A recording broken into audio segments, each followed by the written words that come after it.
میں ज्वाइन किया है माहिर बैनुल अक़वामी अमूर डॉक्टर हुमा बकाई ने। मैम बहुत शुक्रिया आपके वक्त का। एक बहुत बड़ा लीडर जो है उसको शहीद कर दिया गया है, तो अब आने वाला वक्त क्या होगा हमास के लिए, क्या देख रही हैं आप? देखिए, बात सिर्फ ये नहीं है कि उनको शहीद कर दिया गया है, उससे बड़ा अहम मुश्किल सवाल जो इस सिचुएशन को कॉम्प्लिकेट करेगा वो ये है कि उन्हें कहाँ शहीद किया गया है जी।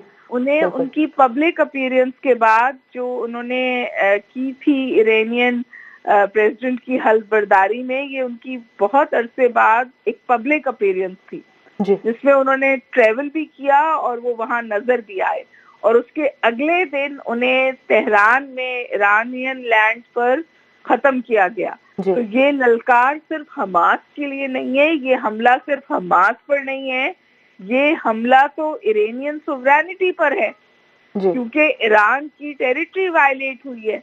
और मेरा ख्याल है, और आपको पता है कि एक दफा पहले भी इजराइल ने ये कोशिश की थी कि ईरान को जंग में घसीटे सीरिया में हमला करके, ताकि फिर अमेरिका भी इस जंग का हिस्सा बन जाए और उनकी सपोर्ट में कोई तात्तुल ना आए जी।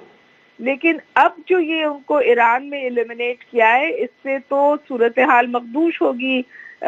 ईरान का तनाज़ा इजराइल के साथ बढ़ेगा, वो किसी तौर कोई जवाब देंगे, और जो हम उम्मीद कर रहे थे कि कॉन्फ्लिक्ट सिमटेगा, जंग बंदी हो जाएगी, हमास और फतह के बीच में चाइना ने किरदार अदा किया था ताल्लुकात ठीक करने के लिए ताकि post conflict governance model emerge हो सके, उस सब पे तकरीबन समझिए पानी फिर गया है, क्योंकि अब ये इमीडिएटली तो एस्केलेट होगा कॉन्फ्लिक्ट। बिल्कुल ऐसे ही हुआ। साहिबा ये भी कहिएगा, जिस तरह से हमने देखा है कि अभी जो मसूद पज़ेश्कियान ने जब अपनी तकरीब हल्फबर्दारी में ही ये बयान दिया कि जो गजा के मजलूम मुसलमान हैं उनकी हमायत वो जारी रखेंगे, और उसी के एक दिन बाद हमने देखा कि अफसोसनाक खबर सामने आ गई है।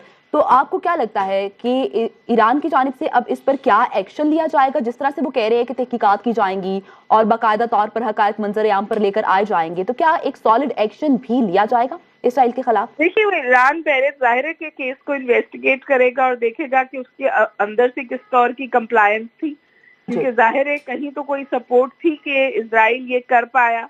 और इससे पहले जब इरानियन प्रेसिडेंट का हेलीकॉप्टर गिरा था तब भी कुछ लोगों ने सवाल उठाया था कि ये कैसे हो गया। तो जाहिर है कि इंटरनल इन्वेस्टिगेशन होगी, लेकिन ये बात तो वाज़ेह है ना कि इसके पीछे होल स्क्वायर इजराइल है। तो इजराइल ने तो उनकी लैंड की वायलेशन की है ना, सोवरेनिटी की वायलेशन की है, तो इससे कॉन्फ्लिक्ट सिमटेगा नहीं, बढ़ेगा। और आप ये बात भी जहन में रखिए कि हमास को भी बहुत बड़ा नुकसान हुआ है।